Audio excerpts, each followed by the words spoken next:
Hello and most welcome to 1127. We are soldiering on here. And speaking about the body and the Klein bottle, you can maybe show the Klein bottle once more. Just check that the focus is reinstalled to me. See, subject goes into object. The space containing is also of the same nature as subject and object. So it also shows that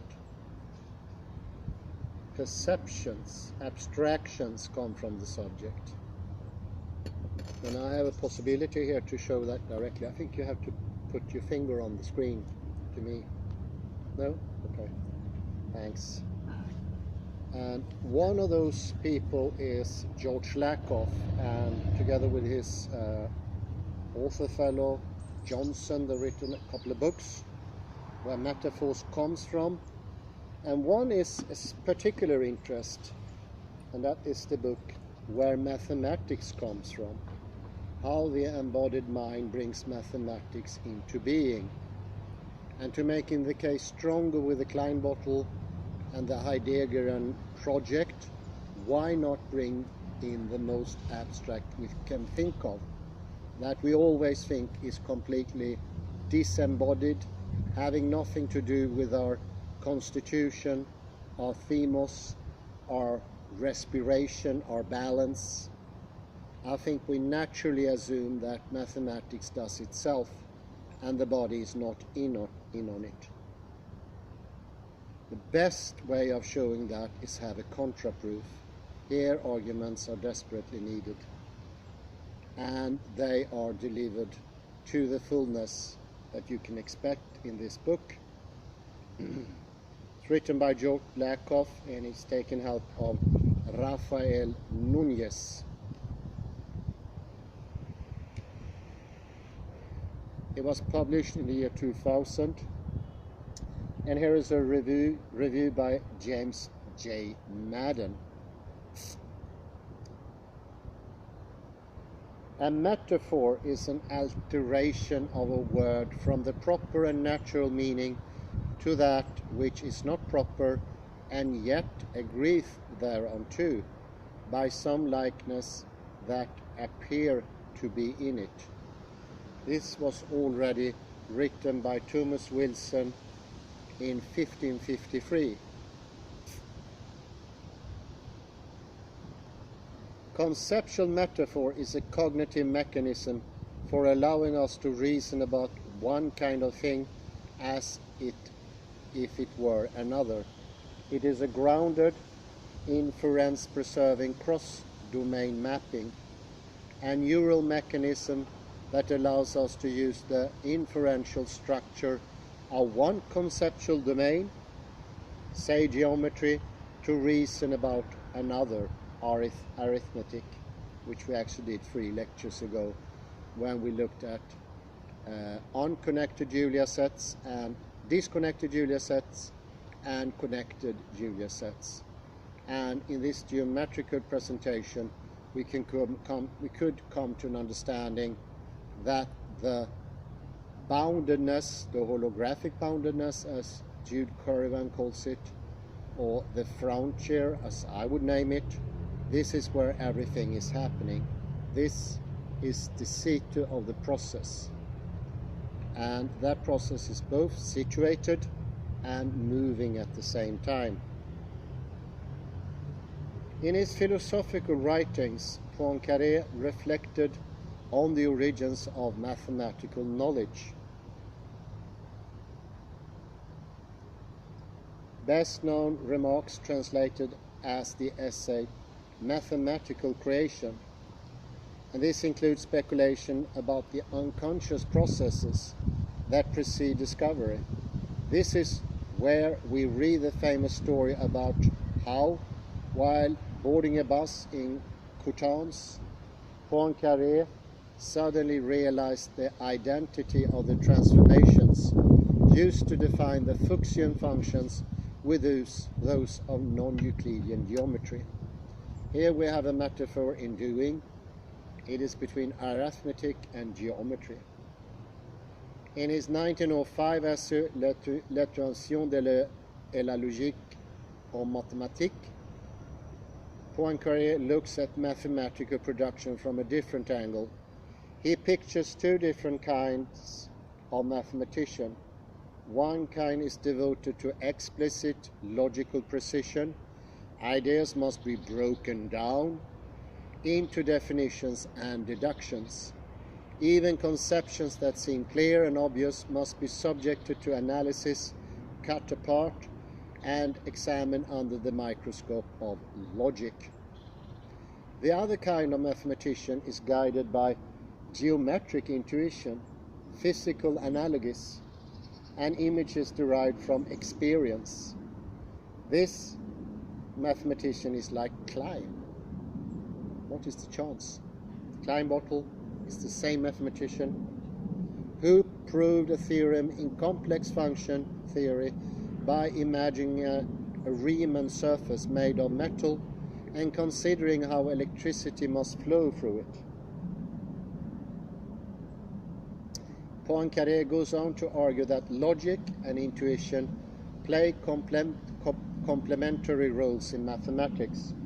Logic provides rigor and certainty by substituting precise notions for vague and ambiguous ones, and by moving in sure syllogistic steps.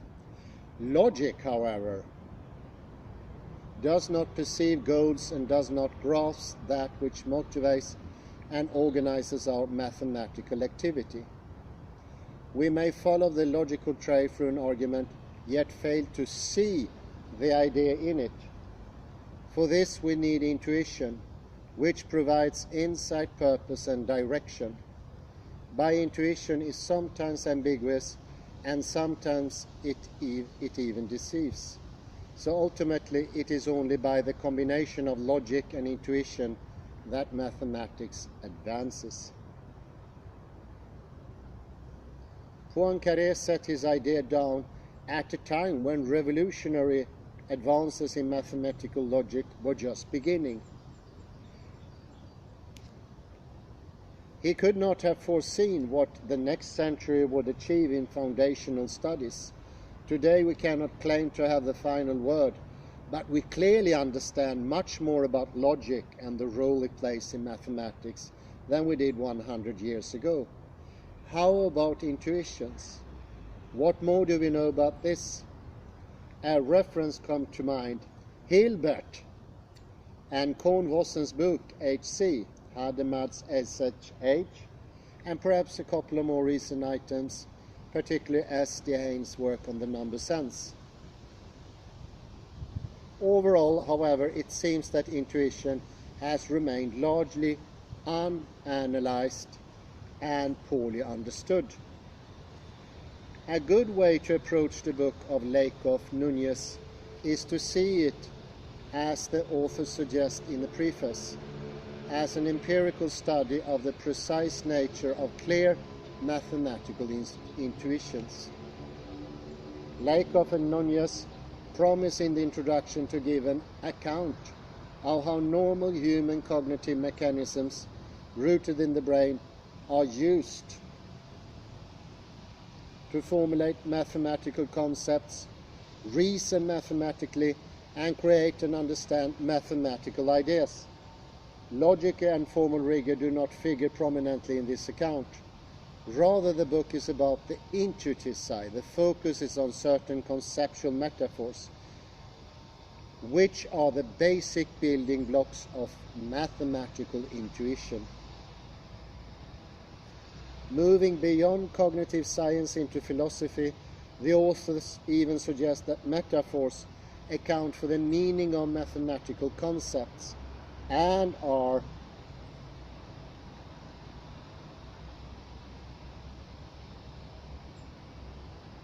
the basis of mathematical truth. Metaphor is the key word in this book. Much of the book is devoted to the examination of prominent topics in standard mathematics curricula. These topics include grade school arithmetic, algebraic structures and their models, logic, set theory, limits, real numbers, and a little bit of non-standard analysis. The arguments do not follow a direct path. The book builds on many fronts, elaborates sub-goals, spins off subsidiary projects. While reading the book, I sometimes found it difficult to keep track. I have mentioned them already. They are: 1. A hypothesis about the role of metaphors in mathematical cognition. 2. Philosophical position about mathematical truth. And the technique of mathematical idea analysis. Oh, thank you kindly.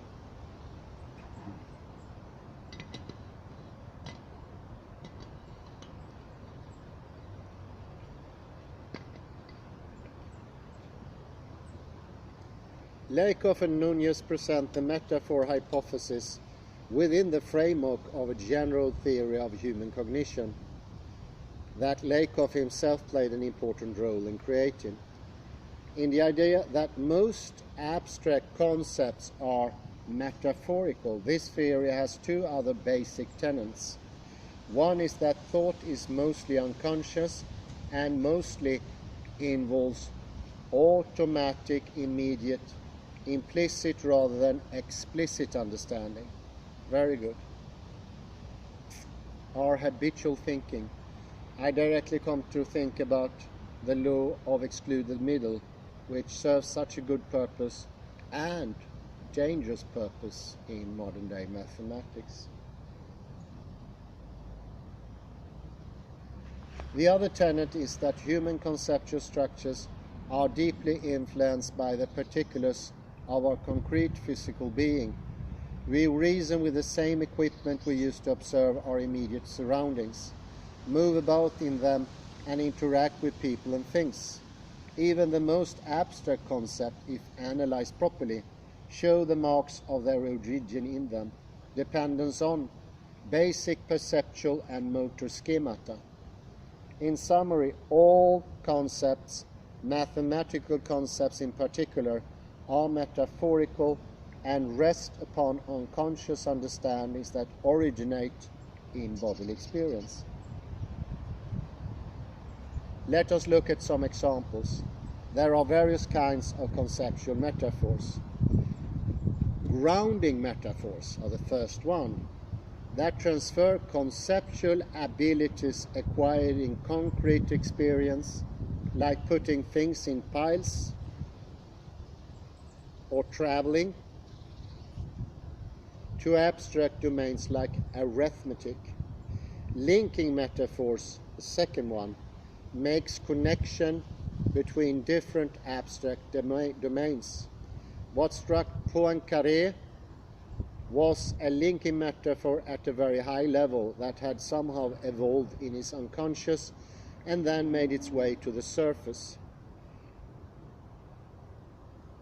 Basic arithmetic has several grounding metaphors, all discussed in chapter 3.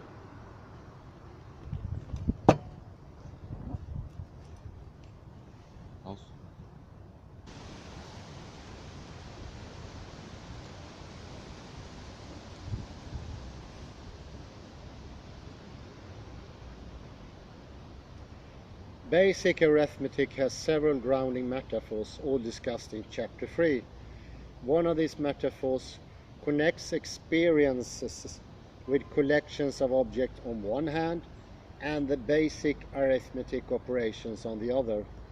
Joining two collections, for example, corresponds to addition, while splitting a collection into many sub-collections of equal size corresponds to division.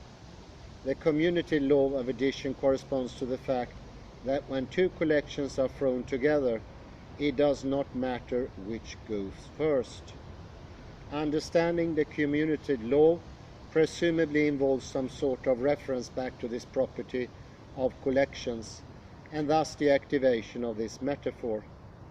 Other aspects of arithmetic are associated with other grounding metaphors. Adding positive and negative numbers may be understood metaphorically by referring to forward and backward trips along a linear path. One might react to this with the feeling that it is all pretty trivial. Of course, once the arithmetic metaphors are internalized, using them is as easy as riding a bike. But the skill involving using arithmetic or in riding a bike are cognitively quite complex. This is most obvious in the fact that learning them is not at all trivial. I would even suggest that evidence in favor of the metaphor hypothesis can be found in the fact that exposure to different metaphor influences in the learning process. In the appendix of MC, Robert Moses discusses a strategy he developed for teaching arithmetic with sign numbers. Moses doesn't mention metaphors explicitly, but in the terminology of Lakoff and Nuñez, what he did was to hypothesize that certain children were failing to progress because they were inappropriately bound by the collection metaphor.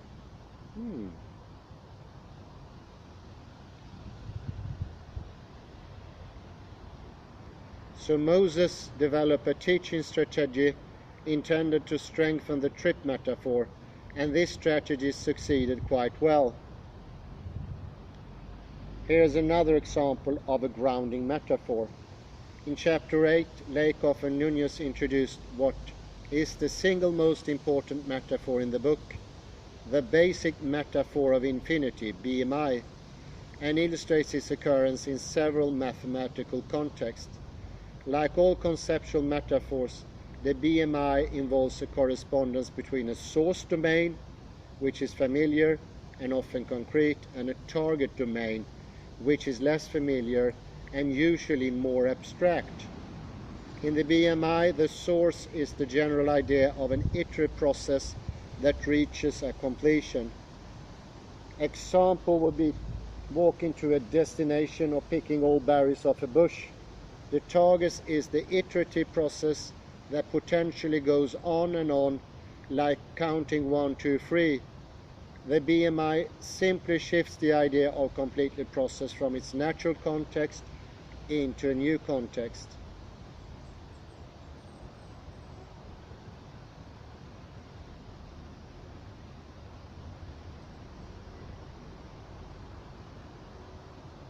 Like counting, in which the idea does not exactly fit, but to which it bears a likeness or analogy.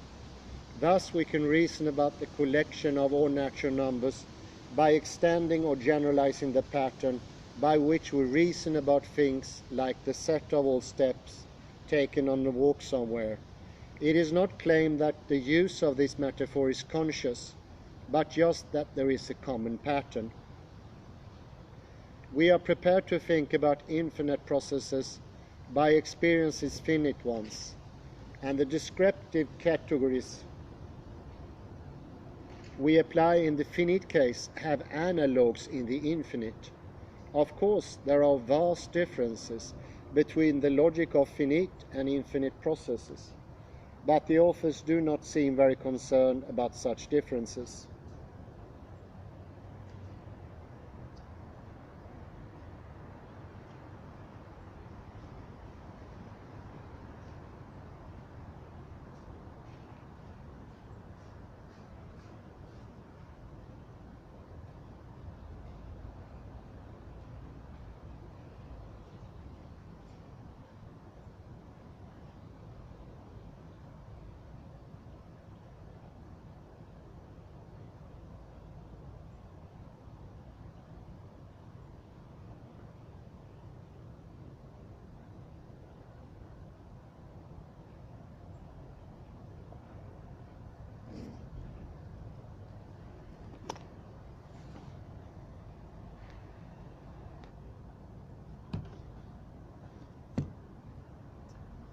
I will continue here with an article that gives some empirical evidence for embodied mathematics. If we take embodied mathematics to be any framework which sees at least some aspect of mathematical thinking as being influenced by very basic perceptual or sensimotor processes. As there are hundreds of studies on the embodied grounding of mathematics, which has been extensively reviewed, we will only focus on a few key findings to give the reader a flavor of this field.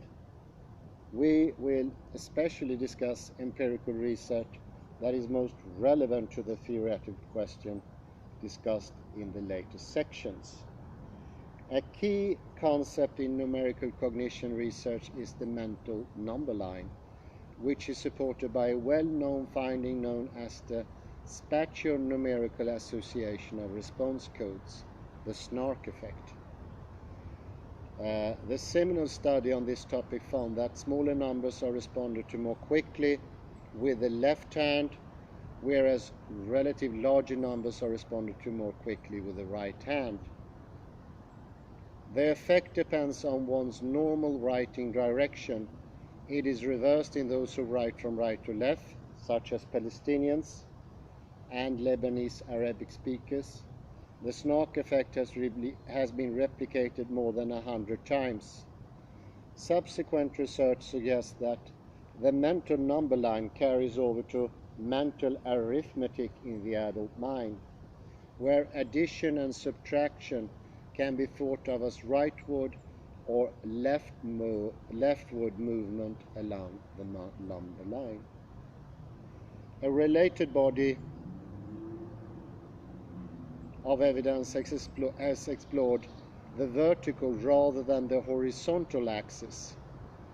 For example, when response buttons are aligned vertically, people respond more quickly with the top response option to sentences such as "more runs were being scored this game," whereas they are faster in responding to "less runs" with bottom responses.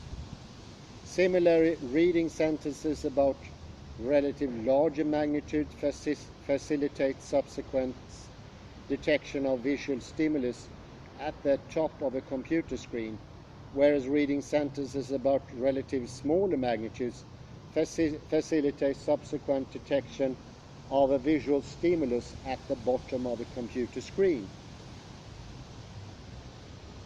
Peter and Bott and Woden and Winter found that participants spontaneously orient magnitude terms such as more and less vertically, whereas they prefer horizontal arrangement for exact numbers such as 1, 2, 3, 4. Another spatio-numerical association is evident in both language and non-linguistics tasks, and that is quantity is size. Quantity is size. As evidenced by such English expressions as tiny number, huger number, growing number, and shrinking number. When asked to compare the numerical magnitudes of two numbers, say 2 versus 8, responses are faster if the larger number is presented in a physically larger font. Wow! Similarly, judging that a group of circles contains more circles than another group is faster when the area of the circles is increased relative to the comparison group. This mental connection between size and quantity also influences action. When people grasp for the same size blocks with different numbers written on them, they automatically widen their grip when the written numbers are larger. Both size-based and vertical ways of conceptualizing quantity are also supported by the analysis of spontaneous gestures, where English speakers tend to produce pinching gestures when they're talking about tiny numbers, and they move their hands vertically upwards or downwards to expressions such as high numbers and low numbers.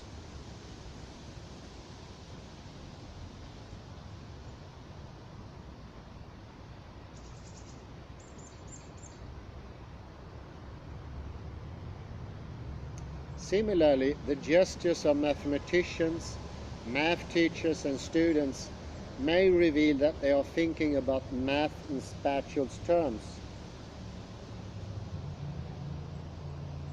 and observing gestures related to spatial conceptualizations of numbers changes subsequent mathematical thought. Altogether, the current state of evidence supports the idea that when people think about numbers, horizontal, vertical, or size-based spatial representations are activated. As will be discussed below, these axial representations are directly connected to Lakoff Nuñez metaphor-based approach to mathematical thinking. However, the notion of embodiment in mathematical cognition is much wider and goes beyond considerations of metaphor. For example, it has been shown that fingergnosia, the ability to sensorily distinguish between fingers and mentally represent the fingers as distinct entities, is correlated with mathematical ability in children. Finger posing also primes numerical representations. Furthermore, children's arithmetical errors are often deviate by plus or minus 5 from the expected outcome, which is explained as being due to the internal hand-based representation, as one hand corresponds to exactly 5 fingers. Why, thank you very much, Kalle. Just got some life-supporting coffee. What would we do without coffee? I just ventured into the very interesting chapter. I was just going to give Kalle a recap here. Those are the empirical evidence for use of the body when we do mathematics. And I'm now into the finger representation. It's shown that being able to mentally represent fingers are incredibly important into how effectively you can learn how to count. So it's a mental representation of finger, and that mental representation of the finger is a very, very small muscular tension. Very small muscular tension. So what are the proofs? They are extensive. They're extensive. Very abstract high numbers. Yes, the proofs are extensive. The authors of this article counts at least 10,000, and people started way before Lakoff and Johnson, which is in itself interesting. The first discoveries was already in the 50s, and often the results are incredibly effective. So children who can't mentally abstract their fingers will be slightly less good when it comes to do calculation. It is incredibly interesting. Finger posing also primes numerical representations, and the conclusion is really, really stark, but I will come to that later on. But a short inclination is, the better you are at moving your body, the better you are at doing mathematics. And this was discovered long before Lakoff Johnson even started within linguistics to say that metaphors are embodied. It was discovered in another area, neurology, biology, or human medicine. Furthermore, children's arithmetical errors often deviate by plus or minus 5 from the expected outcome, which is explained as being due to internal hand-based representations. One hand corresponds to exactly 5 fingers. Deviation is 5, plus or minus, but the deviation is 5, not 4, not 3, or not 6. Body-based representation also explains the origin of measurement term, and also the base 10 numeral system. Embodiment in the wider sense also includes the incorporation of artifacts into mathematical thinking, such as in the case with the abacus. This is when you move things, which leads proficient users to perform mental arithmetic using a mental abacus. Thus, overall, there is an overwhelming empirical evidence for the idea that mathematical thinking interacts with a diverse set of concrete sensimotor representations. Axial, going up, being greater, going down, being lower, finger-based and artifact-based, like the abacus. I would to that also add the measuring stick. I never worked with that, but my father did. And I think that helps to do calculations. I often saw him move his fingers without the stick.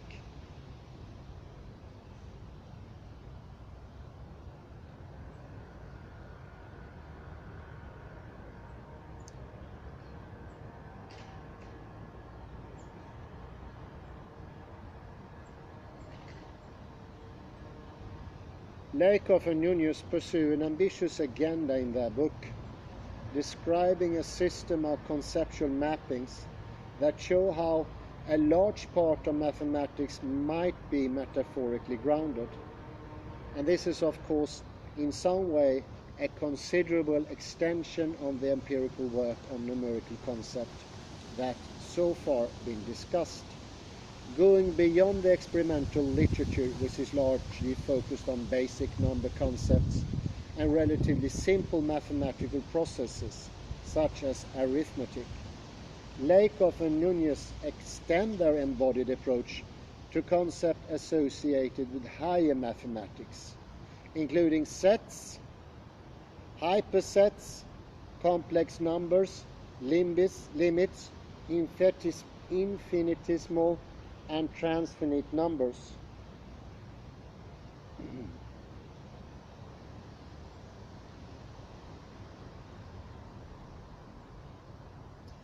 An example to see how a grounding metaphor will be projected directly from physical experience to a fundamental mathematical concept is arithmetic is object collection metaphor, where arithmetical operations, say mathematics, such as addition and subtraction, are understood in terms of the manipulation of physical objects, like in the abacus. You move them with your finger, such as adding things to a pile or taking things away from a pile. On the other hand, Lakoff Nuñez linking metaphors project from various abstract parts of mathematics to each other, connecting, for example, classes of predicates, numbers to points, and line segments to arcs of a unit circle. Linking metaphors are, thus, one step or several steps further removed from the embodied experience than grounding metaphors. The overarching idea is that all of mathematics can be understood as a system of metaphorical mappings that are either directly grounded in experience via grounding metaphors like vertical, horizontal,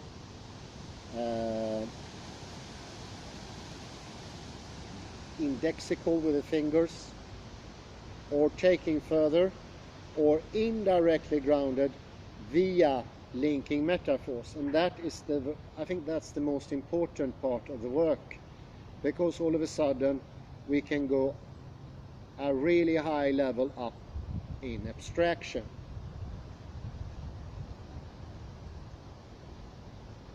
Lakoff and Nuñez allow multiple source domains to project to the same target domain. For example, arithmetic can be understood both in terms of object collection. Take 2 from 5 and you have 3 left. You can think of stone. And object construction. 5 is made up of 2 plus 3. And this is literally done by the hand. Always by the hand. You can see some people still using their hands, but everyone are still using their hands. There are no exception to that. Even the late Stephen Hawking. Although he didn't have a use of his hand, his neurons were still triggered to the hand. So we can't leave the physical world, so to speak. That's good, and for some people that's probably bad. you can factor 28 into 7 times 4. Arithmetic can be understood in other ways as well. Arithmetic is a measuring stick metaphor, and that involves thinking of arithmetic as making a hypothetical measurement stick longer, that is addition, and shorter, that is subtraction. Still, my arm is involved.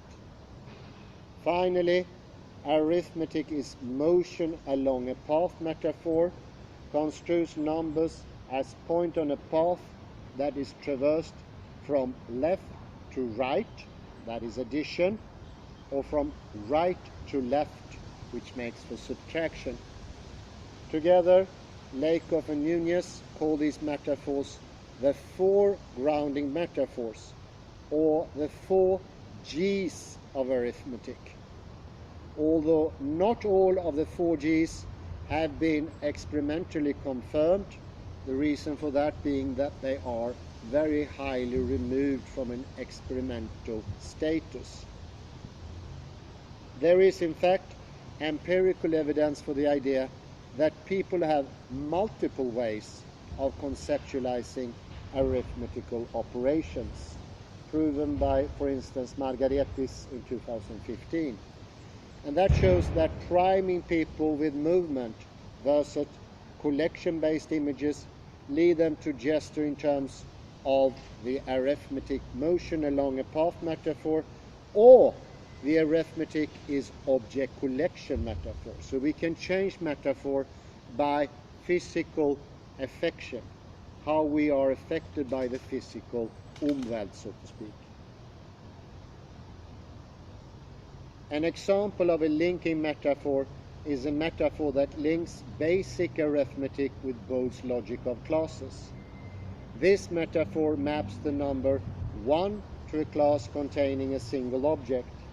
It maps the operation 7 plus 5 to the union of a class with 7 objects and a class with 5 objects. As Lakoff and Nuñez 2000, page 125, describe it, this is a linking metaphor and not a grounding metaphor, because it links one branch of mathematics, the logic of classes, to another branch of mathematics, arithmetic. So to speak, in Swedish, we go from mängder, alltså samlingar, collections, and we go to arithmetic, where we just add and subtract. One can see how the combination of linking and grounding metaphors leads to a view of mathematics where all mathematical concepts are ultimately grounded in concrete bodily experience. In this particular case, one domain of the linking metaphor, arithmetic, is itself grounded in 4 grounding metaphors of arithmetic, the 4 G's. Hence, the inferential structure that characterize arithmetic as object collection metaphor carry over to the relatively more abstract domain of classes. On top of that, the target domain of abstract classes itself is directly grounded by the metaphor classes are containers, like receptacles, where classes are thought of as containers, and our everyday understanding of interacting with containers, putting things in them, taking things out of them, is mapped onto thinking about classes. The linking metaphor then links 2 target domains, classes and arithmetic, each of which is separately grounded in distinct source domains. Within Lakoff and Nuñez enterprise, the concept of infinity is especially important. In part, this is because infinity plays a key role in many different areas of modern mathematics, such as calculus and the black hole, for instance. The black hole is in itself an infinite thing.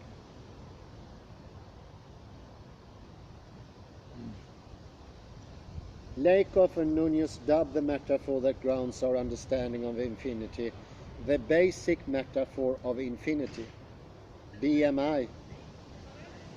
With this metaphor, the source domain is the experience of a completed iterative process. For example, writing a series of thank you cards or moving all of the boxes in one room to another.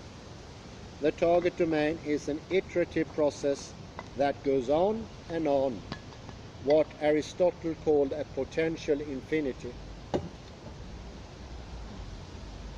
The crucial component of the mapping is from the part of the source domain, which involves completing the iterative process, sending the last thank you card, or moving the last box.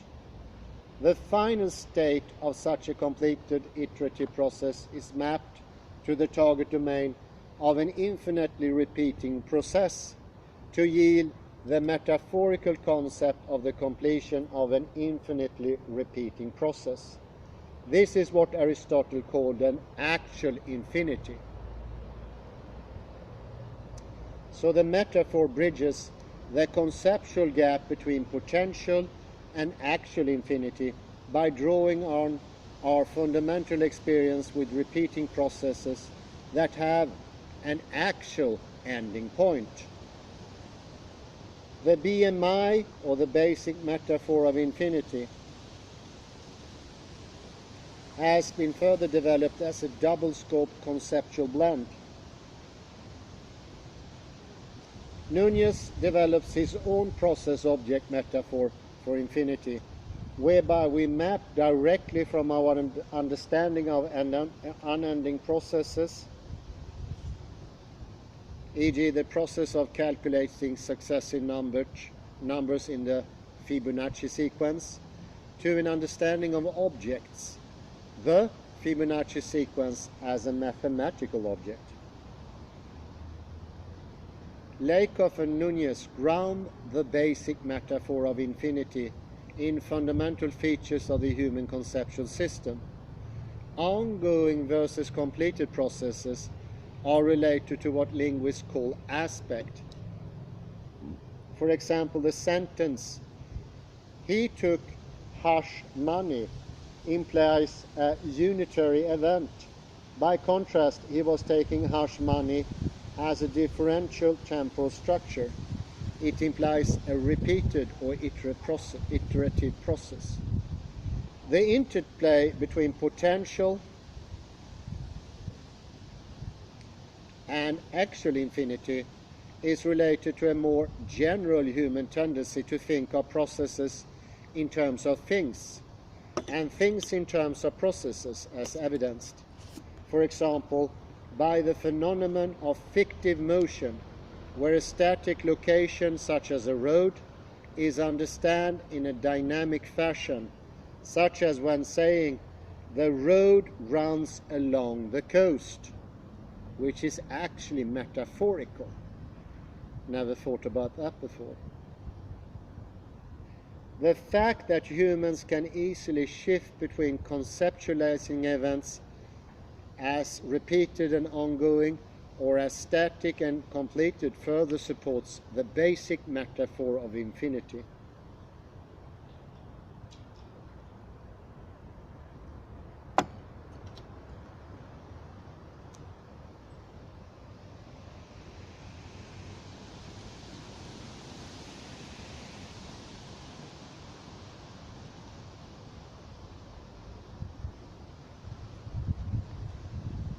As one where an endlessly repeating process is understood as having a static endpoint.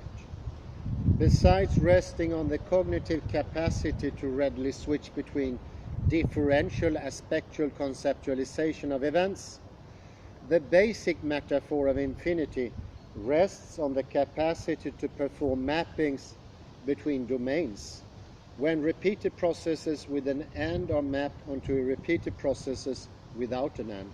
So you add stones and you see that adding never stops, because where the actual stop in reality is, you continue with another heap and with another heap. And you can link that to an idea that the heaping of the stones is in itself a heaping, another heap. So you use an external heap and you project that to the heaps you already have. And this sounds spooky, like our dear friend we haven't mentioned for quite a while now, Ashish Dalela.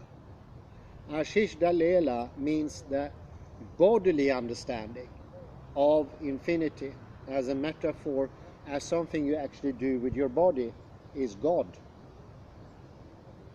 If you can't, with your body, do infinity, you cannot be close to God. And it's also a progressive thing, because with the fingers there is no static point, you're never finished.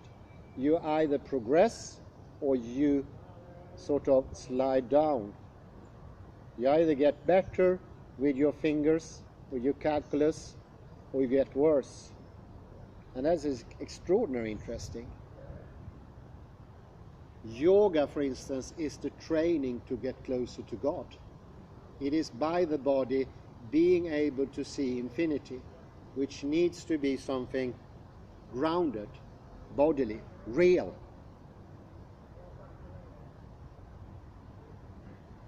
Lakoff and Nuñez on the philosophy of mathematics. The focus on Lakoff and Nuñez's work is on mathematical cognition. Both their work and its subsequent development provide broad support for the idea that mathematical thinking is in many ways embodied. But they also develop an account of the ontology, or the metaphysics of mathematics. This metaphysical strain runs through the entire book. In the preface they will say they will sketch a beautiful picture of which or what mathematics really is. They end by describing the results as a theory of the only mathematics we know or can know. A theory of what mathematics is and what it really is. They frame many of their analysis of mathematical ideas as also being results about mathematics itself. For example, they conclude their discussion of algebraic metaphor systems by proclaiming, what we learn from this is not any new algebra, but rather what algebra is. It's like they're looking into being. What do you mean? Can you repeat that? What we learn from this is not any new algebra, but rather what algebra is. Mm-hmm, mm-hmm. One could say they look into the being, the why. Mm-hmm. Why is it? Mm-hmm. And that's rather interesting, because they also have their book on philosophy, which shows that the philosophical concepts are embodied. And the degree you understand a philosophical object is the degree of your skill of moving, something that is largely proven by today. And all higher abstractions are more bodily than the lower abstractions, because the lower abstractions are usually imitations from others or from education, but real concepts are something you do yourself, and they can actually see who actually has the concept and who doesn't have the concept. And there is a major difference among people. Some really hard concepts like infinity, or things like Ashish would call godness, is only accessible to 5% of the population. The other ones don't have the bodily skill to perceive infinity or something higher than themselves. It's something you learn, and it constantly progresses. There is no stop. And I would say Heidegger is brought about here, because he says all of what is higher is two-handed. He's not criticizing four-handed, but he shows that the higher we strive, the more Suhanden we are, the more with the things we are. Goes well what he showed to be that his carpentry, he was a carpenter as well, his way of doing carpentry evolves in the same way as his philosophy. They are one and the same. I would actually use the Klein bottle here. The idea that the works of their hands should somehow be disjunct to abstraction and intellectualization has made intellectualization a rare skill today, because it still needs to be learned by the body. It cannot be done by proxy. And that could be also in this lecture another understanding of what Kalle called empty concepts, or the friend of Kalle called empty concepts. Empty concepts could be when I imitate others saying conceptual things or abstractions, but I don't have it bodily. I just say it or write it. Of course there is a scale. There is not 1 and 0 here.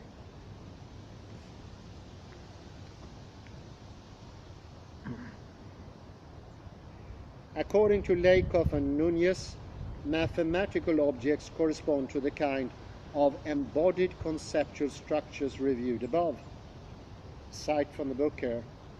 Mathematical objects are embodied concepts, that is, ideas that are ultimately grounded in human experience and put together via normal human conceptual mechanisms, such as image schema, conceptual metaphors, and conceptual blends. End of quote. Thus, for example, they say, numbers are in people's minds, not out in space.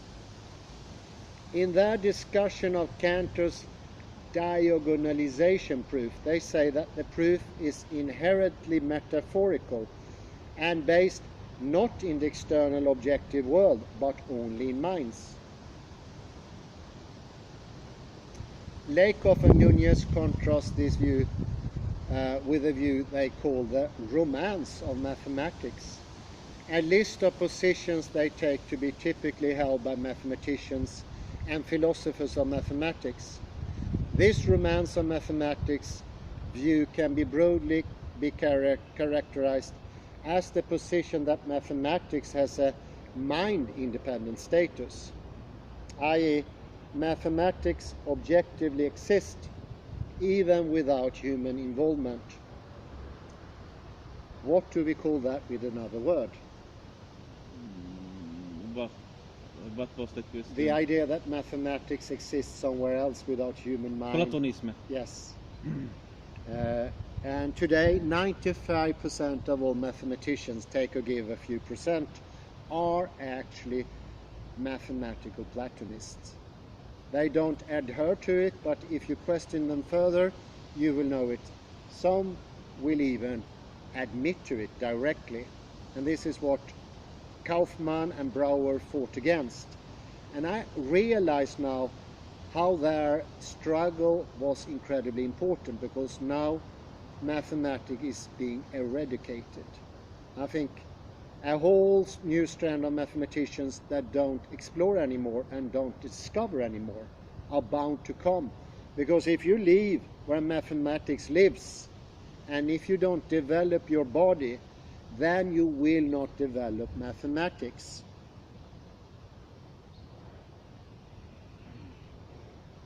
And to philosophizing a bit, this is another way, which I just love this. This is my special tree here. I love to show things from different angles. But this is yet another angle to show the transcendence of the real world, that it's not really real, and that the subjects doing the mathematics, our bodies, are taken away from the equation with disastrous effects. I would say even more interesting when there was a discussion. This is noted and testified in the mid-19th century. I think it was Gauss, G-A-U-S-S-E. I need to check that out. But they were working with infinite numbers, and somebody asked him about the reality of them. And he said, that's nonsense. They are just a construct that we have great use of. They're not really real. And that's a sound way of looking at mathematics, which makes it more malleable, not as strictly divided into mythos and logos. That insight was, I think, shared by everyone in the 1860s, 1870s. None are sharing that view today. And already by Hilbert, it was already more or less gone. So we have a development into the direction of transcendentalism. And one of the causes could be that we no longer see philosophy as coming from the body, and that there is no development in learning a concept. You just learn it and you tick a box. It's either a cross or not a cross. Like you do a test. Do you understand what context is? Yes? No. I think that's absolutely horrendous. All concepts are living, and you learn them more and more by iteration, just as we talked about Kanya some other time. That every time you use it, use your tongue, use your speaking organs, your whole body, because your stance is important.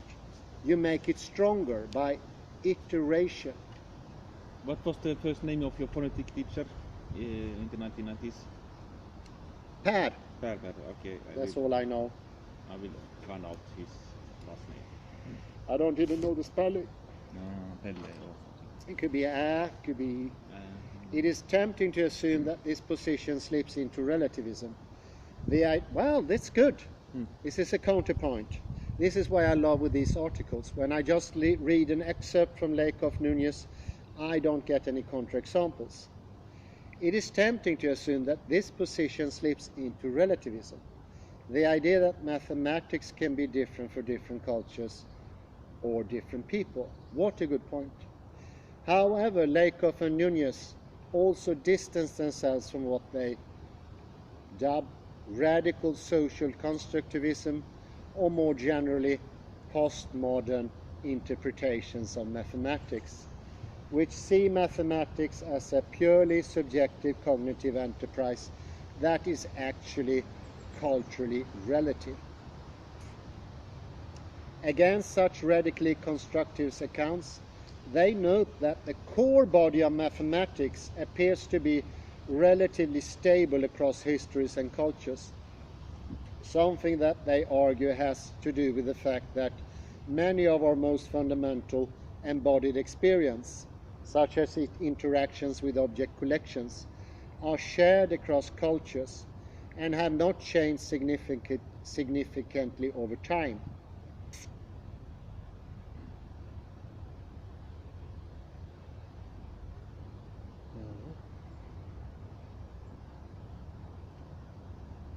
Embodied mathematics and the metaphysics of mathematics.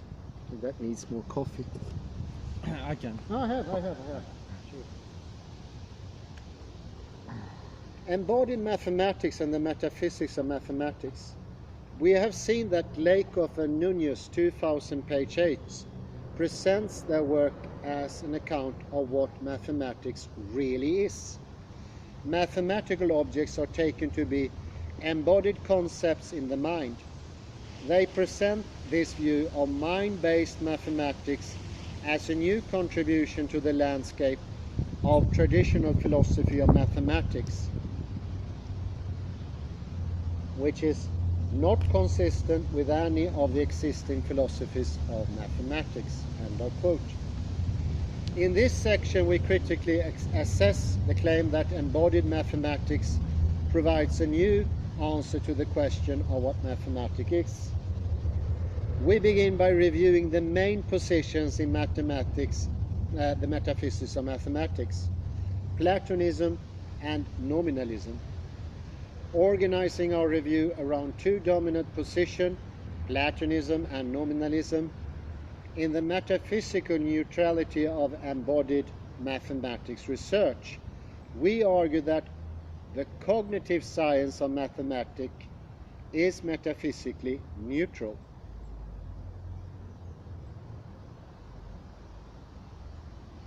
in the sense of being compatible with all existing positions regarding the ontological status of mathematical objects.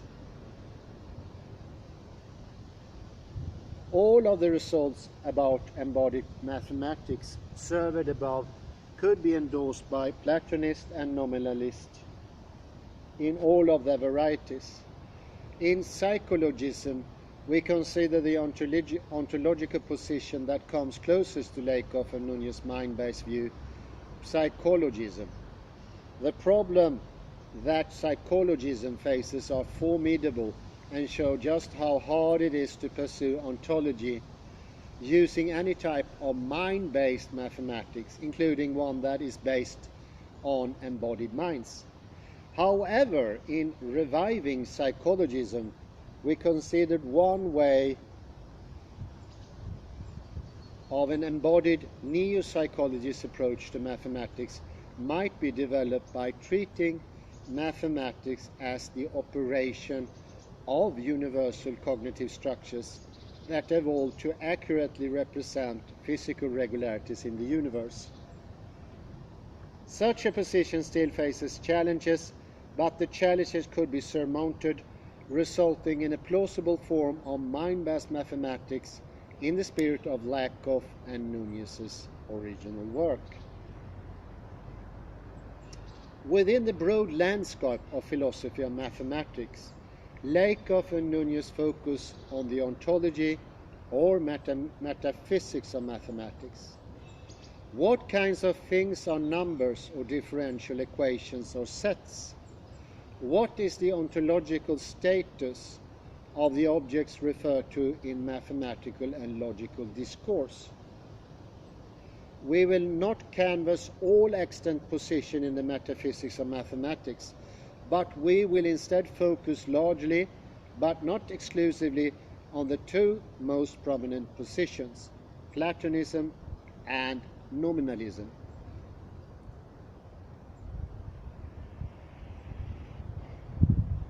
Platonism, which is the majority view today, is the view that mathematical objects such as numbers and sets exist as abstract objects or abstracta, that is, as non-spatiotemporal objects, that is, not the Klein bottle. They don't have time. This is a process containing space, going into contained space and non-contained space. This is spatiotemporal. And now we're going into Platonism, which sort of neglects that or negates that. I don't know what's the most accurate term. Neglect, I would say. Because most people, most mathematical realists, they have no idea about Klein bottle's implications, although they might know about it abstractly. How many mathematicians have seen this live? I would say very few. Well, let's get into Platonism. This is going to make the whole stew a lot more interesting, like putting curry into a soup. Platonism is the view that mathematical objects such as numbers and sets exist as abstract objects or abstracta, that is, non-spatiotemporal objects. In the Cantu version of this view, mathematical objects exist in a Platonic heaven of abstract entities as so-called third realm, distinct from the subjective and physical realms. In a more contemporary structuralist version of Platonism, mathematical objects are taken to be structures or patterns instantiated by physical objects. A standard way to support Platonism is via indispensability argument. Two famous names here: Putnam, Hilary Putnam, Orman Quine. And here is a standard reconstruction of that argument. And it's interesting because it goes not only for mathematics, it goes for all abstraction, all intellectual work. So it's well worth mentioning, and I'll try to write it down in the description as well. P1, we ought to have ontological commitment to all and only the entities that are indispensable to our current best scientific theories. 2, mathematical entities are indispensable to our best scientific theories. And 3, or conclusion rather, we ought to have ontological commitment to mathematical entities. I might add another reason that was mentioned in the early on here by the authors of the article, and that is, how do we account for mathematics being the same all over cultures? That's an interesting, more, what could you say, experiential argument. One I would take until recently. This is so good. There are several classical problems with Platonism. Perhaps the most prominent is that positing the existence of an abstract, non-spatio-temporal entities conflicts with our standard physicalist picture of the world. That's a very interesting paradox. Think about that. Think that 95% of the mathematicians today do hold this view, either implicitly only or implicitly and explicitly. I think the implicit take is the most important. That means that in their work, whatever they do, they feel, experience mathematical objects not to be of this world. And how they get constructed, we don't know. And oddly enough, these are usually the same people, exactly the same people, who claim that the classical physical world is somehow real. Whereas the mathematics that sort of regulates the laws in the physical world are not real. Can you see the contradiction here? It's pretty severe. The mathematical laws of nature, if they are abstracted from a place that is not of reality, needs to be countered somewhere. And that would take for the whole universe a universe that is even bigger, a universe like a computer. Whereas in the natural embodied method, everything calculates itself. It's inner calculation. A more specific form of this objection is epistemological. According to a standard view of knowledge, when an agent has knowledge of an object, this is in part because the object causes them to have that knowledge by stimulating their sensory apparatus. But abstract entities cannot be causally connected to our sensory apparatus, not in any way. Platonism is the most prevalent form of realism about mathematical objects. It holds that mathematical objects exist as non-spatio-temporal abstract objects. Other kinds of realists hold that mathematical objects exist as mental entities, whatever that would mean, or physical entities, physicalism. These other forms of realism face serious problems, and in the light of this are minority positions in the current philosophical landscape.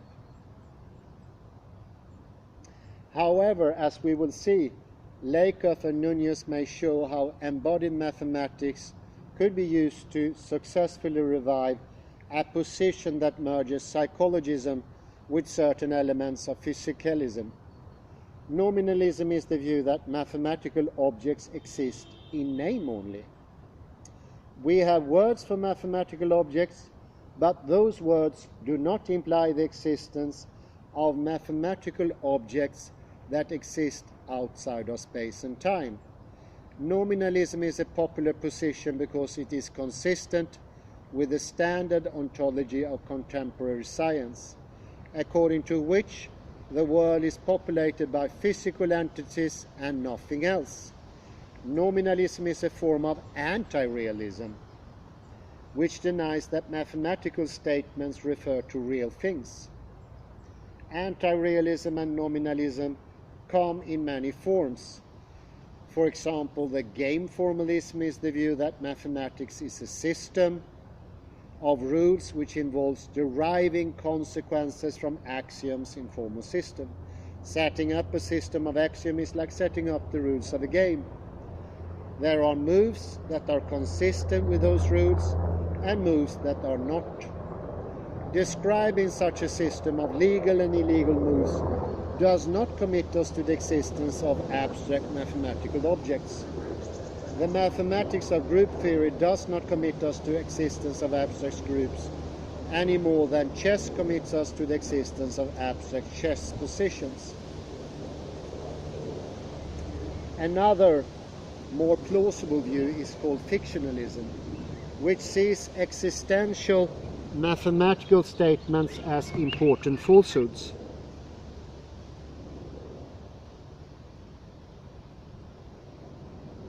The advantage of fictionalism is that it accepts both premises of the indispensability argument, which suggests that our best scientific theories imply the existence of mathematical objects, but then denies that those objects exist, so that our best theories are false. Of course, the idea that mathematical statements are false is jarring at first, but its adherents downplay the concern. Mathematical discourse would be true if abstract objects existed, and that virtual truth is enough to preserve all the valuable functions mathematics serves. It's this virtual truth, or for all practical purposes truth, that's really important. Literal truth on this view just is not very important, it is not to be valued, and so it just does not matter if our mathematical and scientific theories aren't literally true.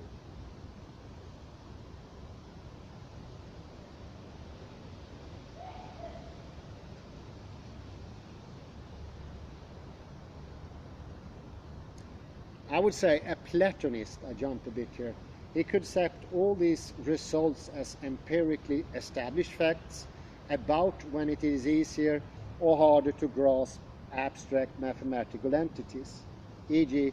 for an anti-RAM structuralist, the structural patterns instantiated by physical objects. In a similar way, a game formalist would accept that our fingers makes it easy to learn the rules of the game of basic arithmetic, and that it is correspondingly harder to learn the rules of the game of transfinite arithmetic. Similar considerations show that other forms of Platonism and nominalism could also accept the results of embodied mathematics. In each case, the question of how we come to understand mathematical entities is orthogonal to the question of what those entities are, or indeed whether they exist or not.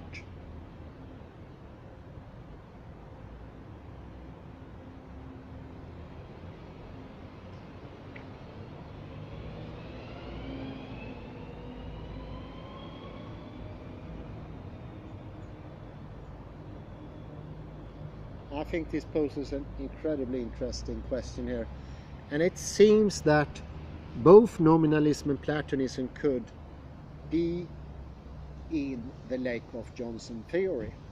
They can both explain what Platonism is, they can both explain what nominalism is. And it is like a super theory or a superposition theory, because it doesn't exclude one or the other. And what is it then? Does it say that Platonism is untrue? No, it doesn't, but it would say that an embodied mathematics or a constructed mathematics would be closer to the core. But you can still see how Platonism is derived from the embodied experience of doing mathematics by hand. When I say by hand, I mean that all of the mathematics are actually deep down embodied. and the movements that are performed are so small they are not perceptible. They could possibly be perceptible, but usually they're not. Mostly because when we learned mathematics we were very young, and we've been doing mathematics for a very long time. For me this is very important, because now I understand better the position of the excluded middle in Platonic mathematics, because that is really an obstacle. And what could be if the Platonists learn more about embodied mathematics, it could be that they soften up this problematic thing.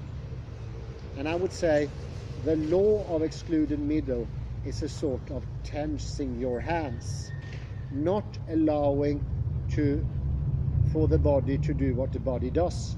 What does the body do? Well, look again at the Klein bottle. A body does paradoxical things to a certain extent.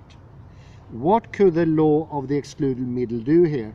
Well, it could try to cut this off.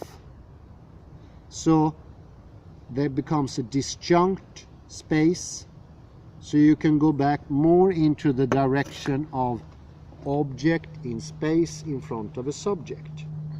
And I would say this is not either or, it's a scale here. And the further you go to Platonism, the more you leave the body.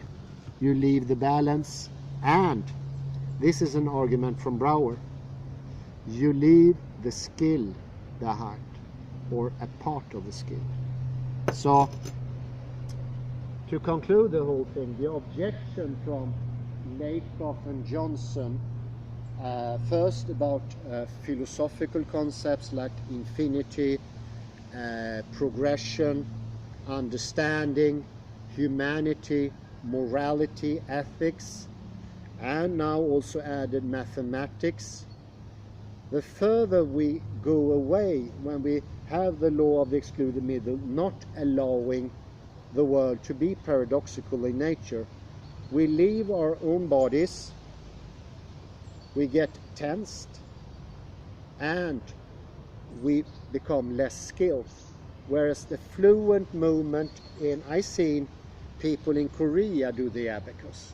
It's delight to see, because they do it both quick but also flexible and soft. And this is a very good metaphor for how good thinking comes about. It's not about setting down proposition in a Platonic or Aristotelian way. Fight your argument, being like Father Thomas, punch them in the stomach. Didn't make any sense out of that. I think what they are pointing to is the skill, the leniency, the possibility of waiting, not jumping into conclusions, and also to enter into the subject. This way of attacking, like Father Thomas, like this, it making a wall to the other arguments, and also possibly saying that those arguments are not of this world, they are non-existent, and thereby cutting the world into half. And how do we do that? By tensing ourselves. How do I enter an argument with other people? I have to tense myself. It is a tension in itself. And of course it's good when it's fitting the subject. When we are having a hefty argument about parking spot, of course you raise your hand. But if you do that constantly, it becomes a habit of thinking. And I think the law of the excluded middle is a sort of tension, because it is intuition, it is automatic, therefore you have no willpower anymore. You cannot put it where it belongs.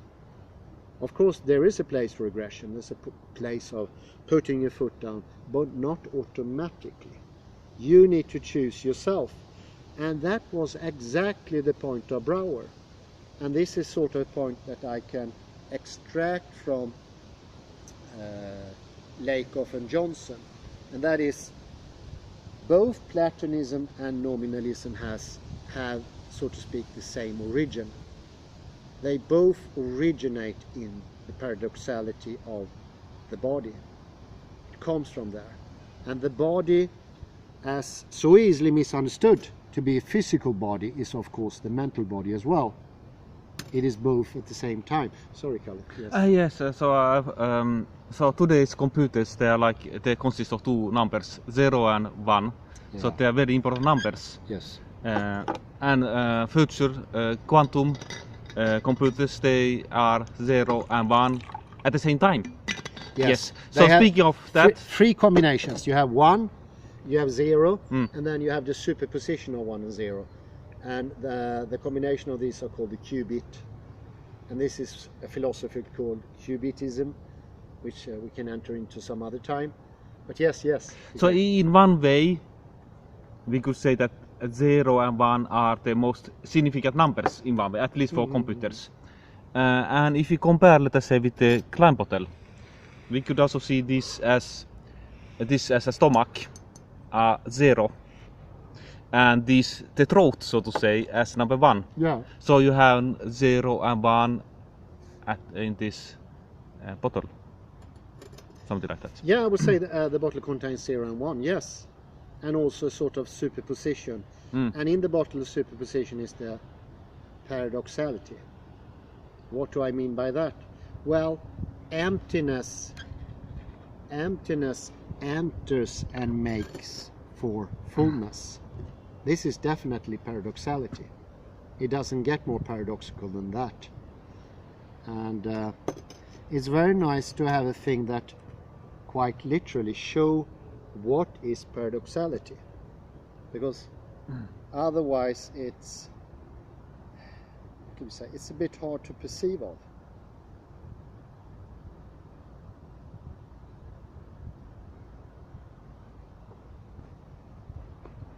No, it is interesting to imagine the human body as numbers. So the head is round like a 0, Yeah, and the stomach like a 0, and throat like number 1. Yeah. And let us say that fingers and toes, they are the other numbers, Yeah. the less significant. Oh yeah. That you could. It's not pleasant to be without fingers and toes, No, but no. you don't really need them. No. So 0 and 1 are the most significant numbers also in the human body. Yeah. And then we could call, well, what could you say? The superposition can be the gastrointestinal tract. Can you put a pause just briefly? Yes. I would add some. So I would check into the other book, which gains even more interest in my mind here, and that's Philosophy in the Flesh. And I wasn't aware how much of an evidence lie behind also that book, and it is very similar, but it's been going on for quite some time.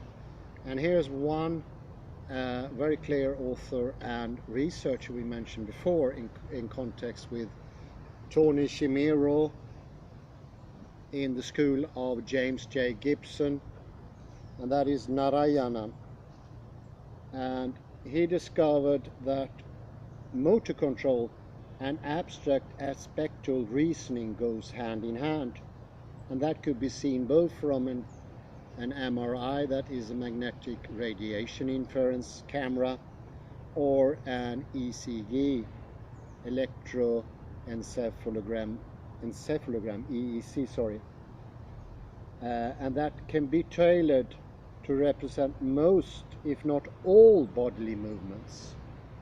So they let the person think about something abstract, and if they can really achieve it, or to a certain level achieve it, that will make a special movement in the brain and also in the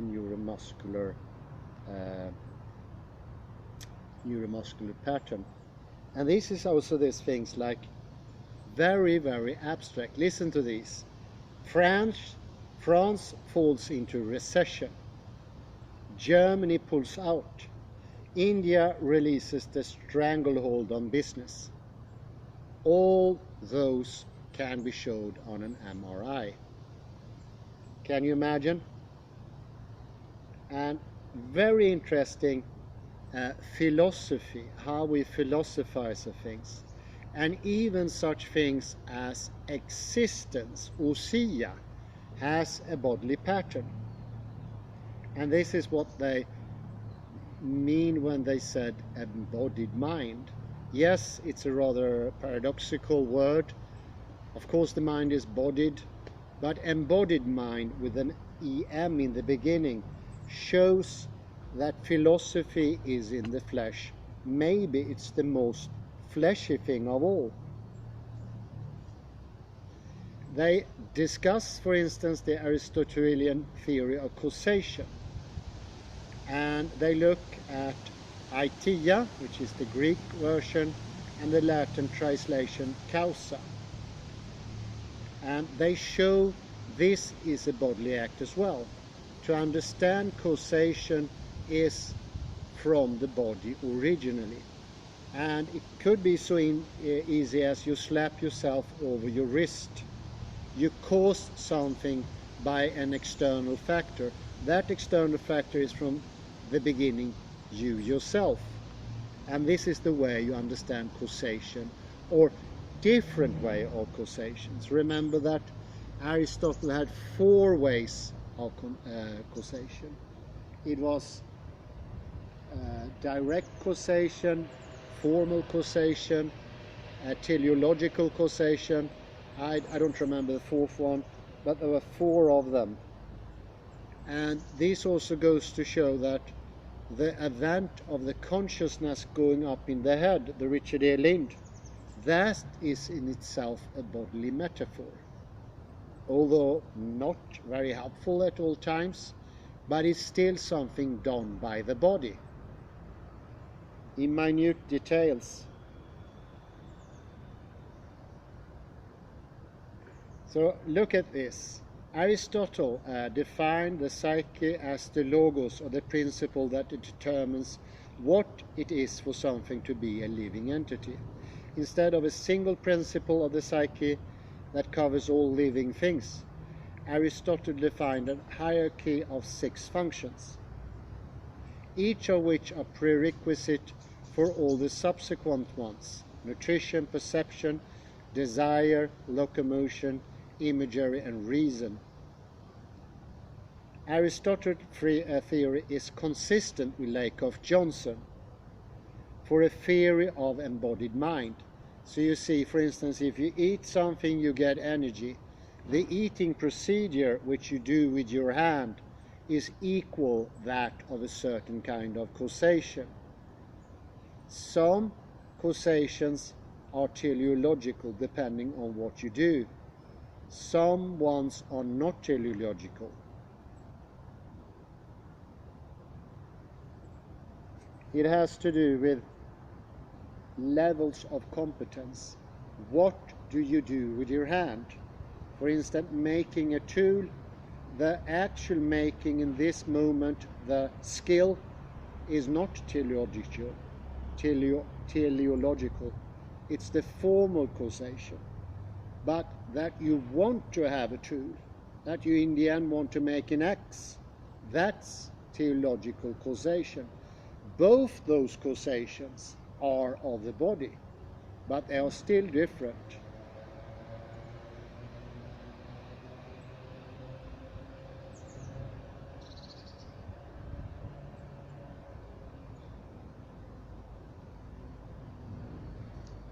And also different types of conclusions.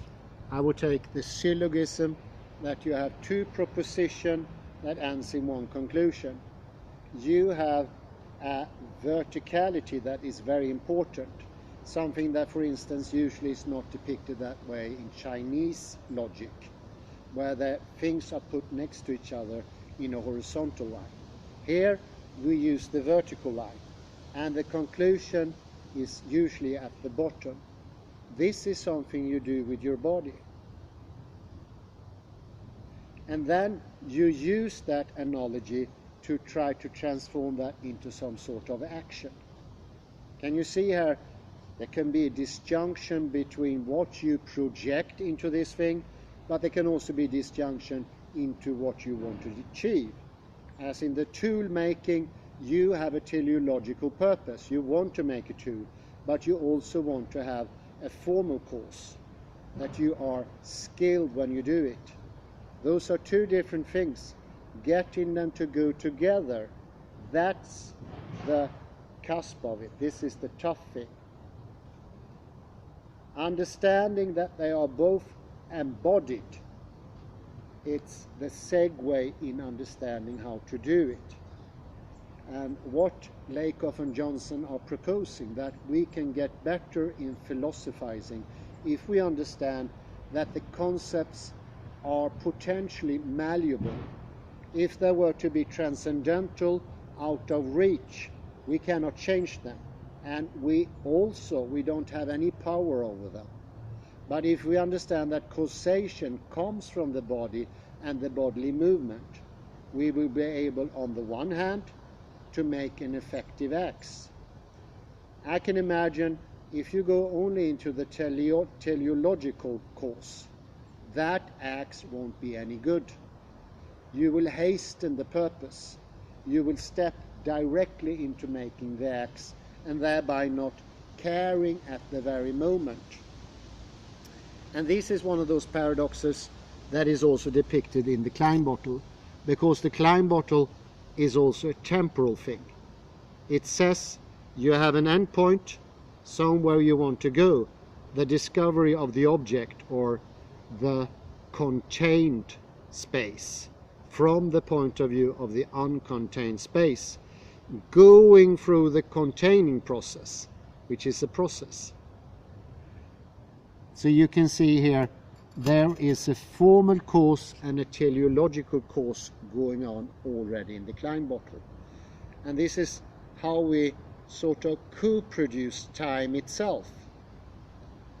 In the very first book, Metaphors We Live By, it's shown that there are different bodily movements, different bodily metaphors people use of different cultures for depicting time.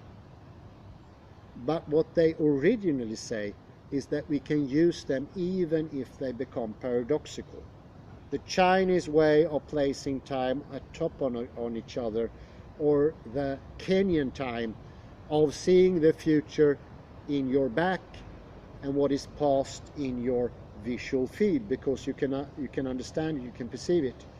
All these, even though they are completely paradoxical on a reflective view, as we mentioned 2 lectures ago, that there is a reflective view, the one take on the Necker cube, they will be paradoxical, and we cannot put the Chinese system into the Western system and the Kenyan system into that.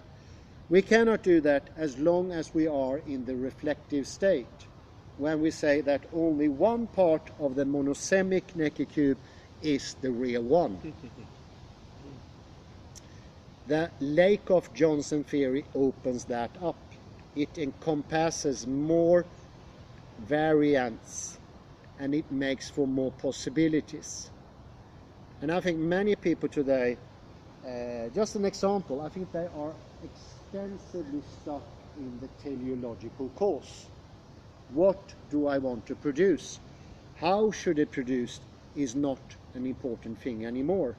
And then somehow we see a paradox between the present and the future. And we don't want to linger on in the present. We constantly strive to the future. That paradox, I think, can be helped by understanding that philosophical concepts, everyday concepts like time and space, are originating from the body. And the body is containing all paradoxes. So the body can allow for both of them to exist at the same time. Something that we in the West usually do not accept to that level. It seems to be impossible to encompass different reflective modes.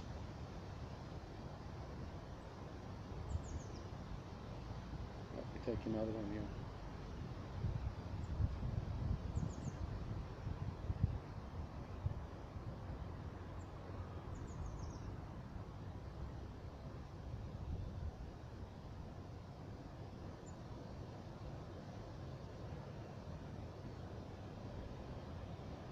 George Lakoff is a man of words. We are neural beings, states Berkeley cognitive scientist George Lakoff. This is from an article from the EDGE organization. His new book, Philosophy in the Flesh, co-authored by Mark Johnson, makes the following points. The mind is inherently embodied. Thought is mostly unconscious. It is being by the body. It is our habits that only sees one side of the Necker cube. One reflective mode alone is allowed, or hopefully two, but usually it's just one.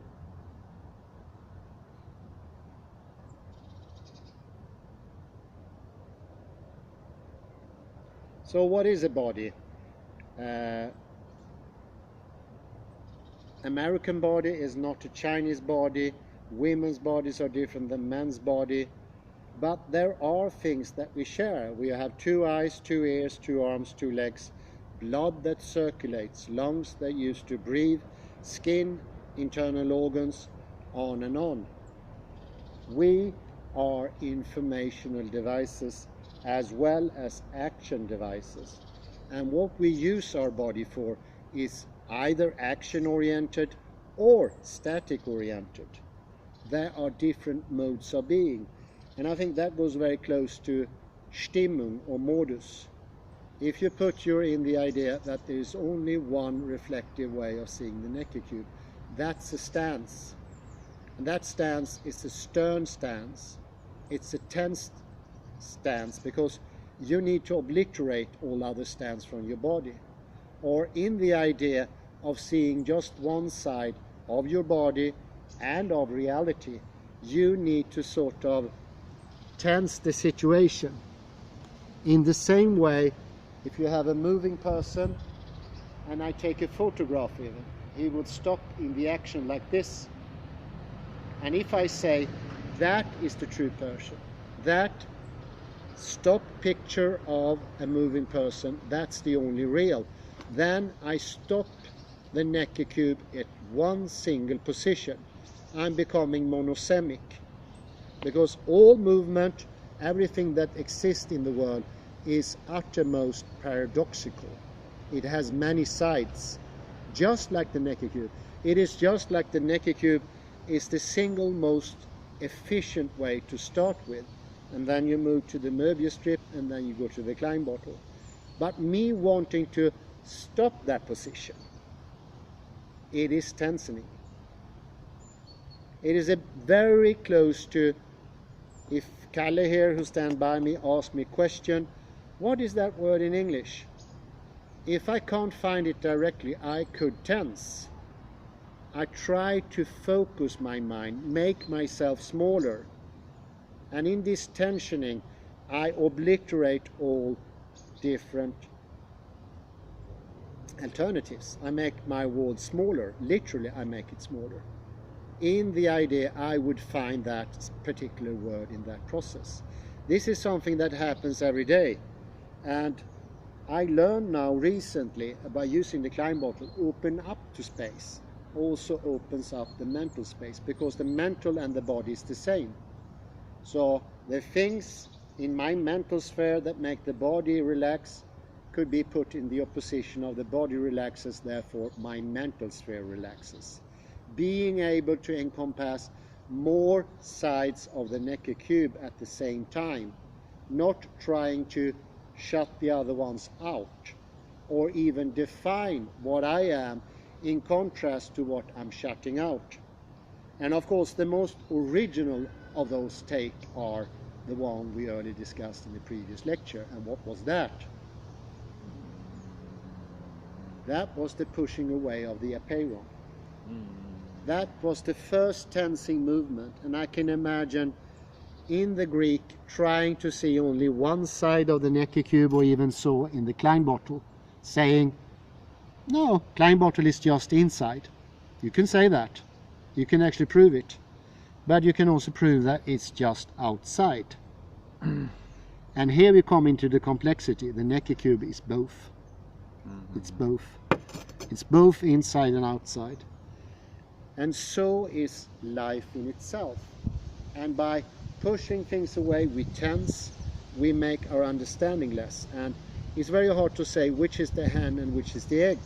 I think it happens simultaneously.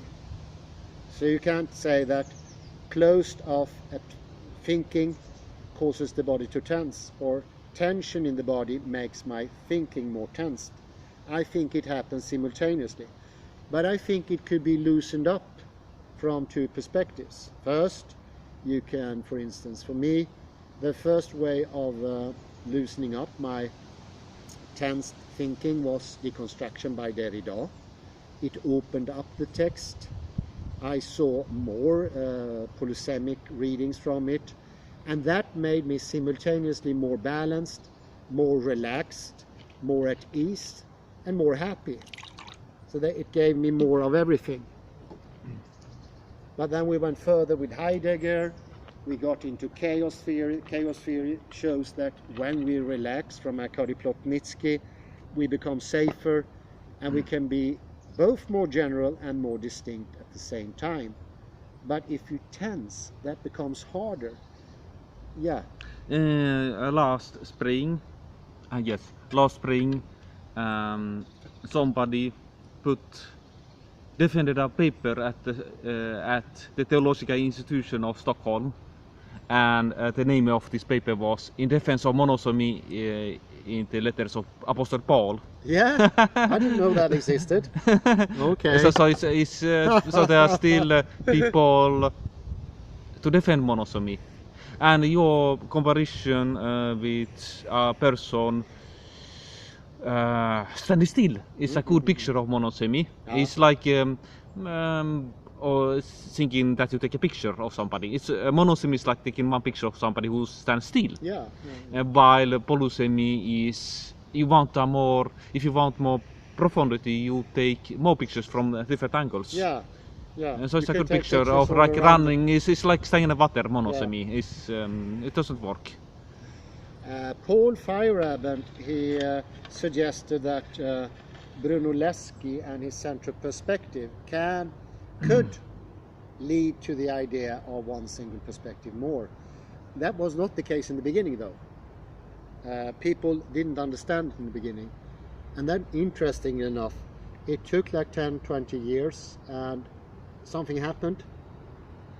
And nota bene, I think you can definitely have a broader perspective and still use the central perspective. But it makes the trap of falling into the idea of one single viewpoint easier. And this is what Paul Feyerabend showed in the Conquest of Abundance. What he means that many ways of seeing are better than only one. This is his defense of thinking, of art, of being, although he's mostly famous for defending science, as I say it. Therefore he's seen like an anarchist. That his paradoxical thinking would sort of undermine the lockedness and the staticness of science. And for some people he was an anarchist. I can admit that now. I can say for the majority he was. But in my eyes he's defending science, because if you get fixated on one side of the Necker cube, you will take away the other options. And since science is a progressive, it is a process and not an end product. Could be ends to philosophy and science, but it should also be formal cause. And I like to reinstate all four causes of Aristotle. They seem actually more bodily inclined to understand that I can be in the moment, I can stand there and do things, I can do them accurately, I might not be doing them now, but I could do that and also have my eye on the future. And I think that is being harder for people now. They are, I think most of them are fixated on the teleological. So if they go to their car to drive home, they leave the formal cause and then they tense themselves, because the only way of focusing too much on one side of the Necker cube is to tense yourself mindfully and bodily. and take away the formal course, what you're doing, how you're driving. I saw this lunatic today, it was just beyond belief. I was driving out and he just cut my road short. I was coming from the right. I was honking my horn and I was driving just after him. And today it's a very sunny day. His wipers were on all the way into the motorway. There was not a hint of rain, neither did it rain yesterday, but they were all on all the time. He left his formal course, and I think for many people today, even if they don't think about it so philosophically as we do today here, which of course obscures it for most people, we will cure that later, they implicitly have an either-or position and says, if I'm here now, if I'm sitting here in my car in the traffic, I will be staying here forever. They lost their teleological project. And therefore they get scared. It's like entering into their payron. I don't want to be here. I want to be in my sofa in front of the TV with a nice cup of tea and a bun. And I think that is one of those things that take away the ability to enjoy yourself. Because you have to have this either-or position. If I'm present in this now thing, if I'm working, I can't enjoy myself. I can only enjoy myself at home. And I think, just as we mentioned before, when it comes to the Klein bottle, that will take both sides away.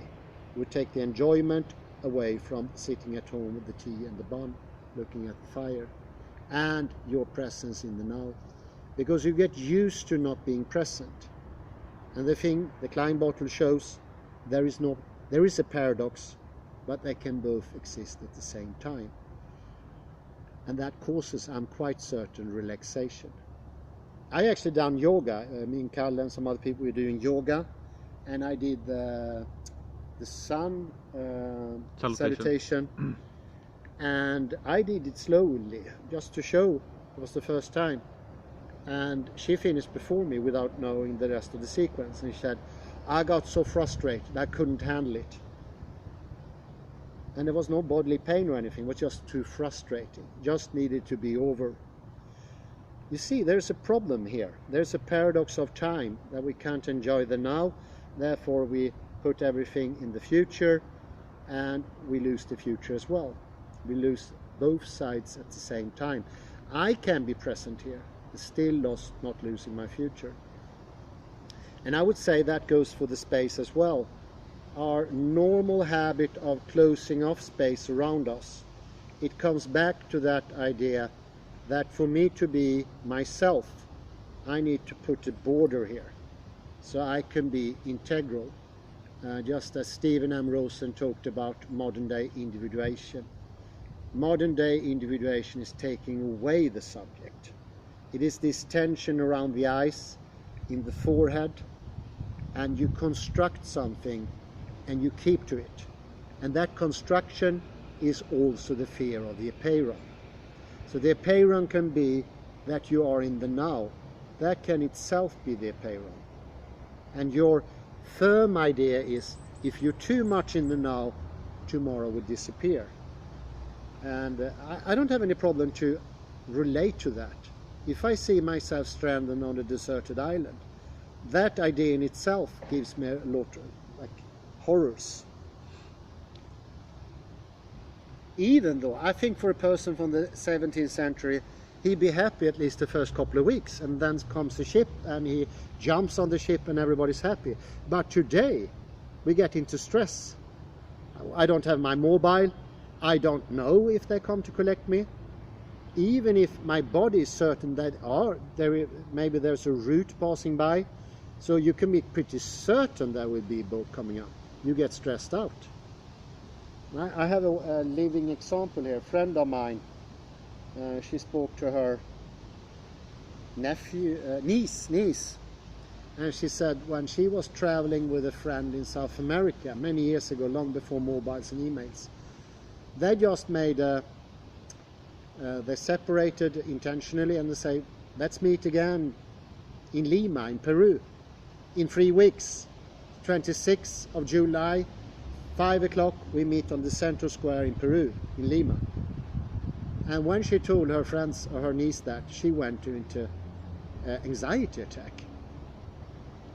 Just thinking there was no control, this outside control of a mobile, email, or any ways of communication. They couldn't call each other, of course. It worked fine, but I think this shows that all picture of reality being outside of yourself, the classical model that disappeared with the ultraviolet catastrophe, that obliterated that old safety.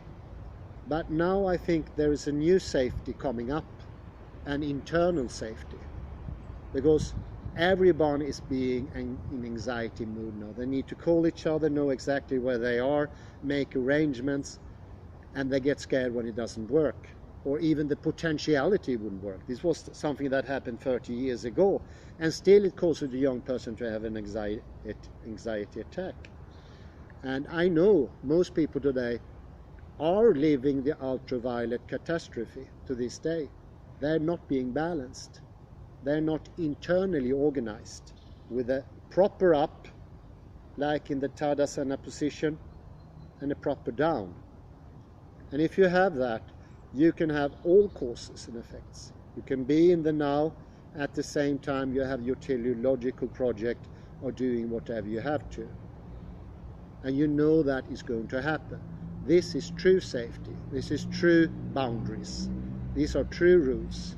Whereas the other ones are dependent on what other people think, and now everybody thinks whatever. We have already entered atheism, so the old ways of constructing reality are gone. We need to find another way. So in that circumstance, I completely agree with Stephen M. Rosen. And I think that is a fantastic project.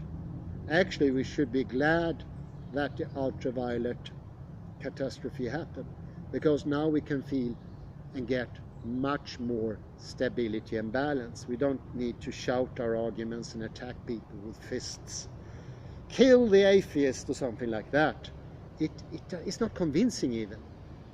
If there are good things, they are in reality, in something I perceive, in my experience, not just in arguments. And arguments that are based on shutting away things, or horror vacuums or something.